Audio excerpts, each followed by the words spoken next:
বিসমিল্লাহির রহমানির রহিম। আসসালামু আলাইকুম আমার প্রিয় ভাই বোনেরা, কেমন আছো? আশা করি খুব ভালো আছো। আল্লাহর অশেষ মেহেরবানিতে আমি অনেক ভালো আছি। চলে আসলাম সিরাজগঞ্জ জেলার ছোট্ট একটি গ্রাম থেকে। আমি সোনিয়া তোমাদের মাঝে। তো খুব ভালো লাগছে ভিডিওটা দেখতে, ভয়েস দিতে, এডিট করতে।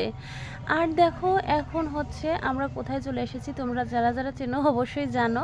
এইটা কান্দাপাড়া কালিয়া হরিপুর জমিদার বাড়ি মসজিদ। তো যাই হোক, ওখান থেকে চলে আসছি খেতে বাইরে। সেটার ভিডিও, এটা কী খেলাম সেটা তো তোমাদের সঙ্গে শেয়ার করলাম না। খেয়েছি কিন্তু এখান থেকে শর্মা খেয়েছি, তারপরে তোমার কি বলে কি খেয়েছিলাম আরিকা, এটা দেখো আমি ভুলেই গেছিলাম। শর্মা খেয়েছি, মোমো খেয়েছি, আর চিকেন ফ্রাইটা খাইছি। ভালোই লাগলো খেতে। আর এই রাস্তার ধারের দোকানগুলো কিন্তু, ফাস্টফুডের দোকানগুলো ভীষণ ভালো আমাদের সিরাজগঞ্জে, টেস্টি হয় খাবারগুলো।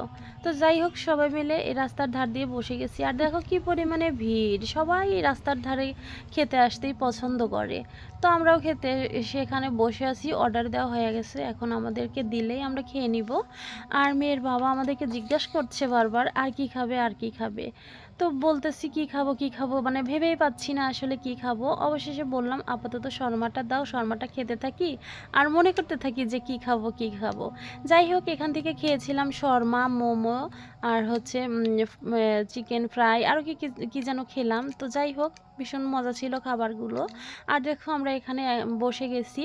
এখন মেয়ের বাবা এই যে ছোটো মেয়েকে খাইয়ে দিচ্ছে। আর ছোটো মেয়ে না মোমো খাবে, শর্মাটা খাবে না। ও না খুব একটা শর্মা পছন্দ করে না, ওর মোমো খেতে ভীষণ পছন্দ করে ওর।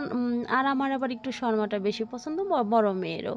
তো যাই হোক, এক একজনের এক একটা পছন্দ হলেও সবাই মিলে মানে সব কিছুই খাওয়া হয়েছে, এটাই হচ্ছে ব্যাপার। আর এই যে আমাকে দিয়ে দিছে, আমি এখন খাবো। দেখো আমারটাও নিয়ে হাতে নিয়ে বসে পড়লাম। আর মোর মেয়েকে বলতেছি যে আমি তো ভিডিও করছি, আমাকে একটু খাইয়ে দাও। ভিডিও করব না, খাবো। তোমরা তো খাচ্ছ, তোমাদের খাওয়া দেখে তো আমার আর ভালো লাগছে না, লোভ লাগছে যে তোমরা খাইয়ে ফেলছো গরম গরম আর আমি খেতে পারছি না। এদিকে ভিডিও করতে ইচ্ছা করতেছে, এদিকে খেতে ইচ্ছা করতেছে। বলো কোন দিকে রেখে কোন দিকে যাব, আল্লাহই ভালো জানে। মানে সব যেন একবারে ঘিরে ধরছে। খেতেও ইচ্ছা করে, গপ গপ করে খেয়ে খেয়ে মোটা হচ্ছি, আবার ঢং করে করে ভিডিও করতে ইচ্ছা করে। তো যাই হোক, বড় মেয়ে এটা শুনে আমাকে আবার খাওয়াইয়া দিতে শুরু করলো। বলতেছে আম্মা আমি তোমাকে খাইয়ে। মেয়েদের আসলে কখনো বিয়ে হয় না। মেয়েদের বিয়ে না। এদিকে আসো না, এদিক থেকে।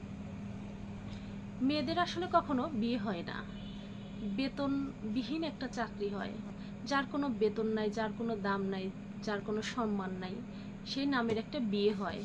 যেখানে সামান্য এতটুকু জিনিস কিনতে হলে, সামান্য অল্প কিছু টাকার প্রয়োজন হলেও হাত পেতে চাইতে হয়।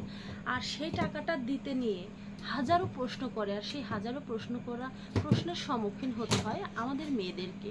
তাইলে বলো, আমাদের মেয়েদের জীবনের কি মূল্যটা আছে? কোনো মূল্য আছে? এর জন্য প্রত্যেকটা মেয়েরই নিজের পায়ে দাঁড়ানো উচিত, নিজের কিছু করা উচিত। স্বামী হোক, বাবা হোক, মা হোক, পৃথিবীর যে হোক না কেন, বা নিজের পেটের সন্তানই হোক না কেন, কারোর উপর নির্ভরশীল হওয়া একদমই উচিত না বা ঠিক না। নিজের উপর নিজে নির্ভর হও, জীবনে ভালো কিছু হবে, নিজের ভালো কিছু করবে।